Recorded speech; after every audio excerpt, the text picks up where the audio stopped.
ஊர்லயும் மட்டன் விதவிதமான டேஸ்ட்ல இருக்கும். நான் இன்னைக்கு எங்க ஊரு திருநெல்வேலி ஸ்டைல்ல காரசாரமா ஒரு மட்டன் குழம்பு பண்ணி இருக்கிறேன். வாங்க அதை எப்படி பண்றதுன்னு பார்க்கலாம். Welcome to J Mary next.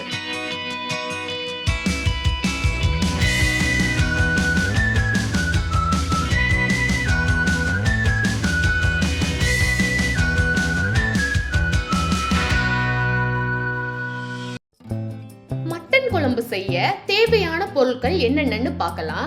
அதுக்கு முன்னாடி நீங்க இன்னும் நம்ம சேனலை சப்ஸ்கிரைப் பண்ணலனா மறக்காம சப்ஸ்கிரைப் பண்ணிட்டு கூடவே அந்த பெல் ஐகானையும் தட்டி விடுங்க.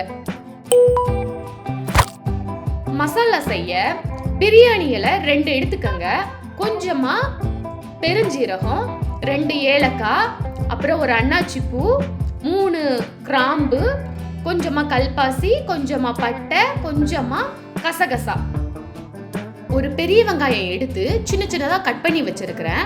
அப்புறமா 2 தக்காளி, அப்புறம் ஒரு முழு பூண்டு, அப்புறம் ஒரு துண்டு இஞ்சி எல்லாத்தையும் சேர்த்து தோலெல்லாம் ரிமூவ் பண்ணி வச்சிருக்கேன். ஒரு கைப்பிடி நிறைய கொத்தமல்லி இலைகள் எடுத்திருக்கிறேன், காம்பு நீக்க வேண்டாம். அப்புறமா ஒரு 1/2 லெமன், ஒரு 4 மிளகாய் எடுத்திருக்கிறேன். குழம்பு நல்லா திக்கா கட்டியா வர்றதுக்காக ஒரு பெரிய வெங்காயம், தேங்காய் அரை மூடி எடுத்திருக்கிறேன், சீரகம் 1 ஸ்பூன் எடுத்திருக்கிறேன். குழம்பு மிளகாய் பொடி 2 ஸ்பூன், மஞ்சள் பொடி 1 ஸ்பூன், மிளகாய் வத்தல் 2 ஸ்பூன், அப்புறமா கரம் மசாலா 1 ஸ்பூன். இப்போ நம்ம சேர்த்து வச்சிருக்கிற எல்லா மசாலாக்களையும் நம்ம அரைச்சி எடுத்துக்கலாம். நான் சொல்ல மறந்துட்டேன், கொஞ்சமா நான் மிளகு சேர்த்திருக்கேன்.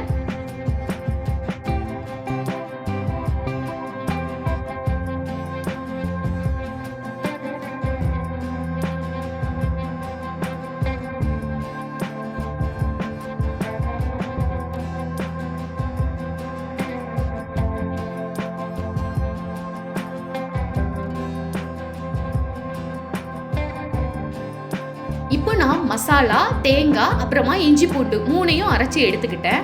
அப்புறமா நம்ம அடுப்பை ஆன் பண்ணிட்டு ஒரு குக்கர் வச்சுக்கோங்க. ஸோ அதுக்கப்புறமா ஒரு 2 ஸ்பூன் நல்லெண்ணெய் சேர்த்துருக்கேன்.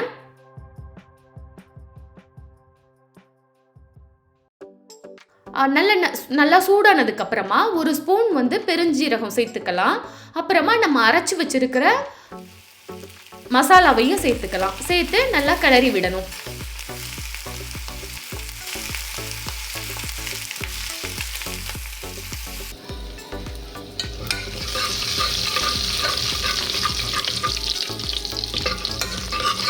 கசகசா நல்லா பொரிஞ்சு வரும்போது நம்ம இஞ்சி பூண்டு விழுதை சேர்த்துக்கலாம்.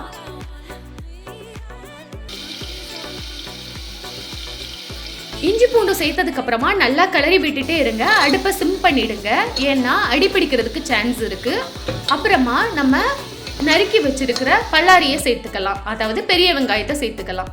வெங்காயம் நல்லா கண்ணாடி மாதிரி வந்ததுக்கு அப்புறமா நம்ம 4 மிளகாவை சேர்த்துக்கலாம். நான் மிளகாவை கீறி வச்சிருக்கிறேன்.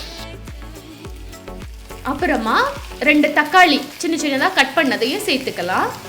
தக்காளியை நல்லா அமர்த்தி விட்டீங்க அப்படின்னா அது சீக்கிரமா மசிஞ்சு வரும். அப்புறமா 1 ஸ்பூன் மஞ்சள் தூள், 1 ஸ்பூன் குழம்பு மிளகாய் பொடி, 1 ஸ்பூன் மட்டன் மசாலா பொடி அல்லனா கறி மசாலா பொடி, அப்புறமா கொஞ்சமா உப்பு சேர்த்து நல்லா கிளறி விடுங்க.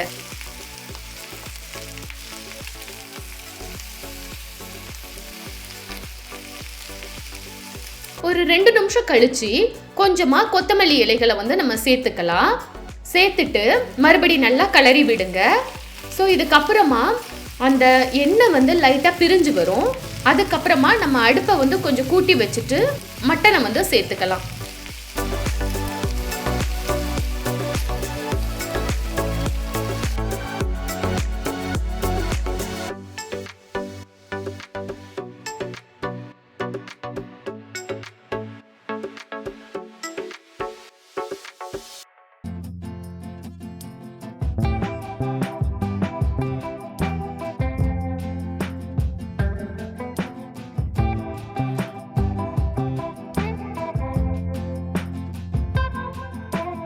ஆல்ரெடி நம்ம மஞ்சள் போட்டு இந்த மட்டனை நல்லா கழுவி வச்சிருக்கிறோம்.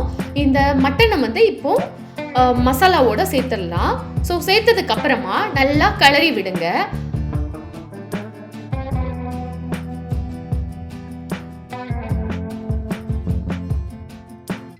மட்டன்ல நம்மளோட மசாலா நல்லா கோட் ஆகுற வரைக்கும் நல்லா கிளறி விடுங்க.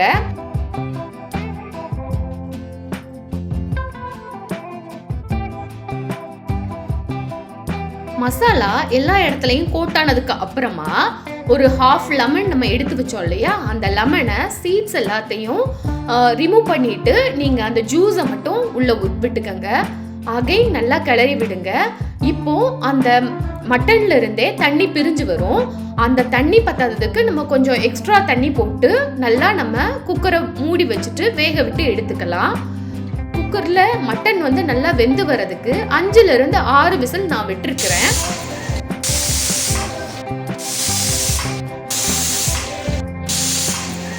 குக்கர்ல ப்ரெஷர் போனதுக்கு அப்புறமா பாத்தீங்கன்னா இப்படி இருக்கும்.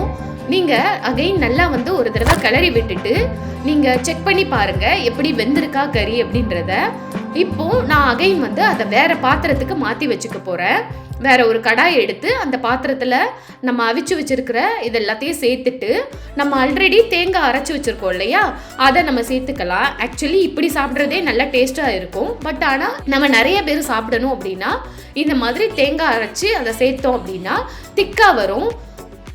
ஸோ அதுக்கப்புறமா இப்போ நம்ம தேங்காய் சேர்த்ததுக்கு ஏத்தாப்புல மிளகாப்பொடி எல்லாமே சேர்த்துக்கலாம். நான் ஆல்ரெடி நம்ம குழம்பு மிளகாப்பொடி இதுவரை சேர்க்கல. ஸோ ஒரு குழம்பு மிளகாப்பொடி 2 ஸ்பூன், அப்புறமா 1 ஸ்பூன் வத்தல் தூள் எல்லாத்தையும் சேர்த்துட்டு தேவையான அளவு உப்பையும் சேர்த்து நான் கொஞ்சம் நேரம் மூடி போட்டு இறக்க போகிறேன். இப்போ ஒரு 10 நிமிஷம் கழிச்சு பார்த்தீங்க அப்படின்னா நல்லா எண்ணெய் பிரிஞ்சு வந்திருக்கும். இதில் பார்த்தீங்கன்னா நல்லா எண்ணெய் பிரிஞ்சு வந்திருக்கா. ஸோ இதுக்கப்புறமா நம்ம கொத்தமல்லி தலைகளை தூவிட்டு நம்ம இறக்கிடலாம். இப்போ நம்மளோட மட்டன் குழம்பு வந்து சுட சுட சூப்பராக ரெடி ஆகிருக்கு. நல்லா காரசாரமாக இருக்குங்க டேஸ்ட்டு.